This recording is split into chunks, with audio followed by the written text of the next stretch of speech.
Buongiorno da Rosolina, buongiorno da Leandro Maggi, siamo all'RSA, Rosa dei Venti, a Rosolina, un'eccellenza dal punto di vista ospedaliero e alberghiero anche in seconda battuta della provincia di Rovigo, ma anche in tutto il Veneto. Siamo col direttore Cristiano Castelnuovo, ma soprattutto ricordiamo che in questa azienda ci sono, oltre agli ospiti, anche 80 dipendenti e a questo punto c'è anche un ma.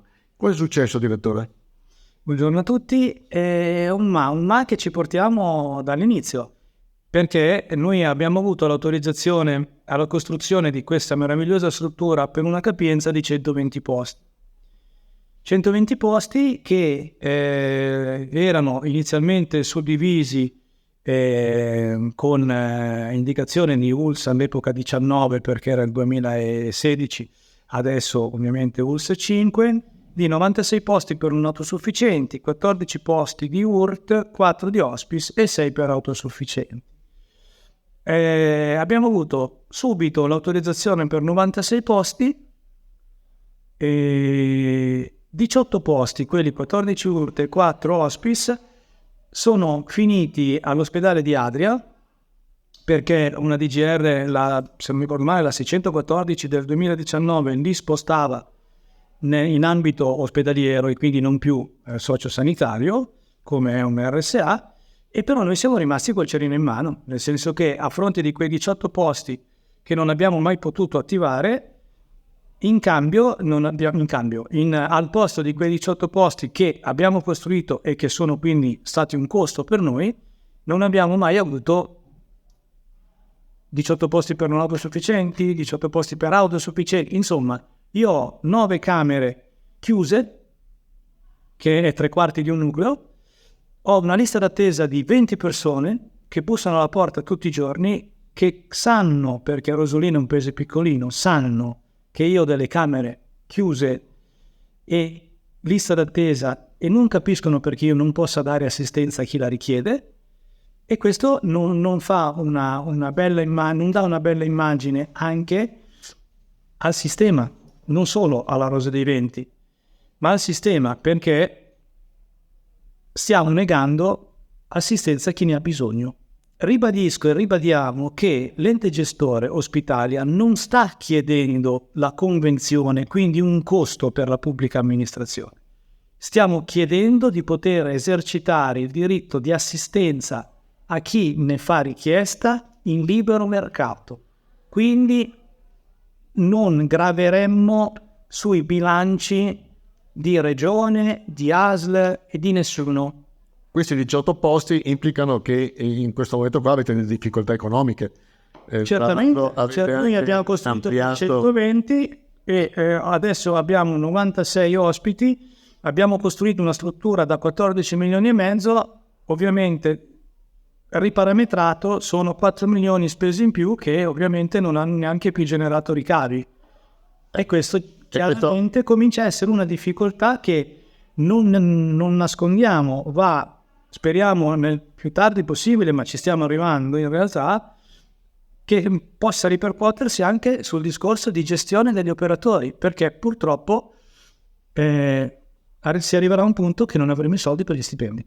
E quindi questa è la parte più negativa di questo episodio. Però la responsabilità di chi è? Cioè, di chi è che non vi permette, avendo già la struttura pronta, avendo già tutti i parametri, ci diceva appunto lei che avete ricevuto dei parametri che altre RSA che sono da più anni nel territorio non hanno dovuto seguire, quindi voi avete messo tutto a norma, siete dal punto di vista alberghiero, vi ho detto prima, un'eccellenza. Chi è che blocca questo? Allora, le regole del gioco, tra virgolette, sono dettate dalla legge regionale 22. Tutto ciò che, in soldoni, anche per chi ci ascolta, perché poi sennò diventa anche un po' troppo tecnico, se nei piani di zona, che sono quadriennali, i posti letto stabiliti dai piani di zona non ci sono, non possono essere assegnati. Mi spiego meglio. Il piano di zona stabilisce che per l'ULSS 5, che è la nostra di competenza, nel quadriennio 19-23 si potranno realizzare 100 posti per un autosufficiente. Poi si fa avanti un ente gestore, ovviamente li richiede. Il problema di fondo è che se non sono presenti in piano di zona, non esistono. Il peccato però per noi è un peccato originale. Noi abbiamo costruito sul piano di zona 15-19 con quella capienza che c'era stata assegnata. La DGR famosa che citavo prima, successiva ovviamente alla suddivisione di quei posti letto, ce li ha tolti, però non è che non esistono più quei posti. Oggi i piani di zona di oggi, chiaro, non li prevedono, ma questo lo sappiamo, ci mancherebbe altro. Ma noi infatti non stiamo dicendo che mancano a questi piani di zona, noi ce li abbiamo da quel piano di zona. E questa è la cosa che ci sta facendo più, mi passa il termine, arrabbiare, perché non stiamo chiedendo qualcosa che non esiste. Sì, lo sappiamo che non esiste, ma noi non stiamo lavorando sull'inesistente di oggi, ma sull'esistente del 2015. Ma c'è un ente che voi vi potete rivolgere, in certi casi c'è Noi stiamo battendo la testa ovunque, con tutto e tutti. Il problema di fondo è che il percorso parte da comuni, conferenza dei sindaci, ASL, regione che riporta all'ASL, l'ASL che riporta al comune. Il problema di fondo è che su questa roba non dobbiamo partire da zero, perché esiste.